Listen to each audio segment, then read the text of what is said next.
Godatir news मध्ये आपले स्वागत। मी मनोज सातपुते, आपण पाहतात गोदातीर न्यूज।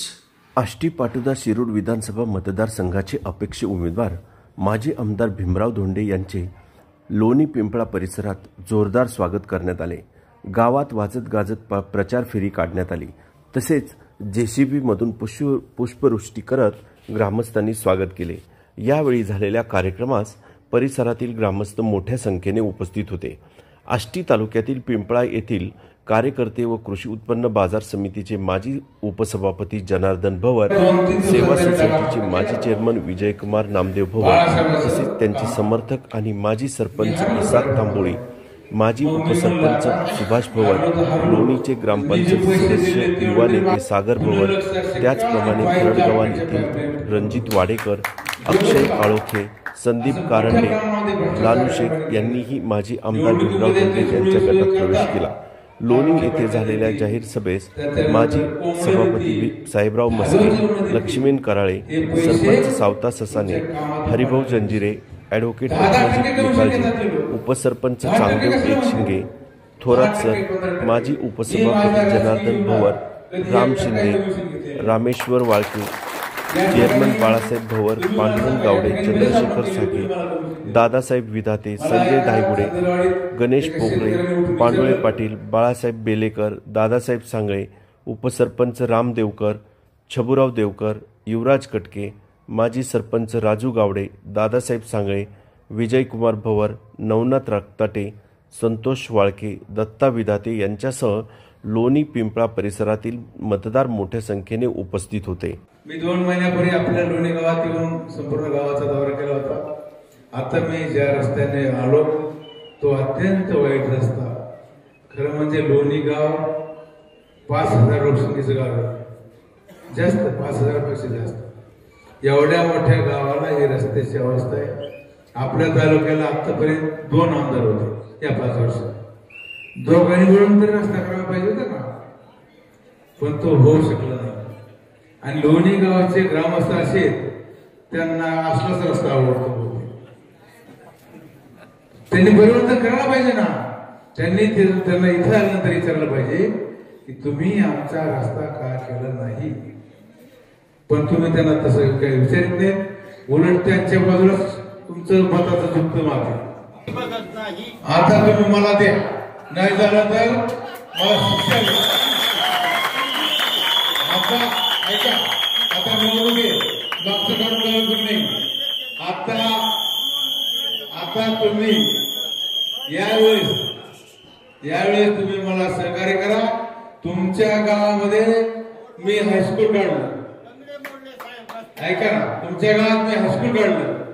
लोणी गावामध्ये जिल्हा परिषद हायस्कूल कधीतरी होतं, ते 40 वर्षापूर्वी सुरू झालेलं। त्यानंतर एवढं मोठं गाव असताना मी हायस्कूल काढलं। काही लोकांच्या मंडळावर गावाच्या लोकांनी त्याला विरोध केला, पण आज ते सुंदर चाललेलं आहे। आपण तिथे आता कॉलेज सुरू करणार आहे। लोणी गावाला कॉलेज, लोणी गावाला आपण आता येत्या जून पासून कॉलेज सुरू करणार आहे। एवढंच नाही, लोणी गावच्या लोकांनी जर मला खूप पाठिंबा दिला तर मी ITI कॉलेज या गावात काढू शकतो। पण लोणीचे लोक मत मात्र हो देते, लय काटकसर करते। मत जास्त दिलं पाहिजे, तो तुमच्या कामाला येतो। ज्यांनी तुमच्या मुलामुळाच्या शिक्षणाची सोय केली त्याला मत सोडून द्यायचे कोणाला? आम्हाला काय, आम्हाला तर आपल्या मतदारसंघात 500 गाव आहेत, आम्हाला हे गाव नाही ते गाव आम्ही फिरत असतो। पण लोणी सारखं आपल्या मतदारसंघातलं मोठं गाव आहे, 4000पेक्षा जास्त मतदान असलेलं गाव, त्या गावची अशी वाईट अवस्था। या ठिकाणी सार्वजनिक स्वरूपाचं काम हे कोणी करत नाही। आता रस्त्याची, मी आमदार झाल्यामध्ये होतो 14 ते 19, मग आपण साकत रस्ता केला, चिचोंडी रस्ता काही 2 किलोमीटर केला, त्यानंतर दुसरे काही रस्ते केले, कळा रस्ता केला। त्याच्यासमोर 10 कर्मचारी, मला सांगा लोणी गावचे 10 कर्मचारी कोणाकडे? दुसऱ्या मी पुण्याच्या संस्था आहेत ना, तुमचा एखादा घेतला का? मी 10 घेतलेले, सगळेच रक्ताटे आहेत, वाळके आहेत, खांदवे आहेत वगैरे वगैरे. सुरुवातीला आपण हॉस्पिटल काढलं ते खांदे मग मला म्हणायचे लोक माझी चेष्टा करतील या शाळेत कधी पगार यायचा.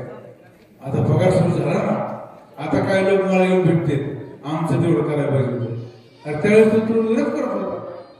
आणि मी तुम्हाला सांगू इच्छितो, तुम्ही लोकांनी जर सहकार्य केलं तर आपण शैक्षणिक दृष्ट्या सुद्धा आपलं हे गाव पुढे नेऊ. लोणी गाव एवढे मोठे संकेत आहे, परंतु या ठिकाणी विश्वासार्थ कमी, विश्वासाने लोक राहत नाही. कुणाच्या तरी सांगणार इकडं तिकडे जातात. खरं म्हणजे हे चांगलं. आता इथे आपला भाऊसाहेब गावट बसलेला आहे.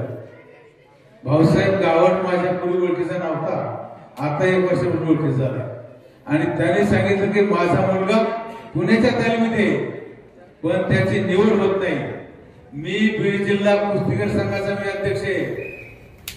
महाराष्ट्र कुस्तीगीर संघ जो आहे ना, जो महाराष्ट्र केसरी तयार होतो, जिल्ह्याचे अध्यक्ष मी बीड जिल्ह्याच्या कुस्तीगीर संघाचा अध्यक्ष आहे.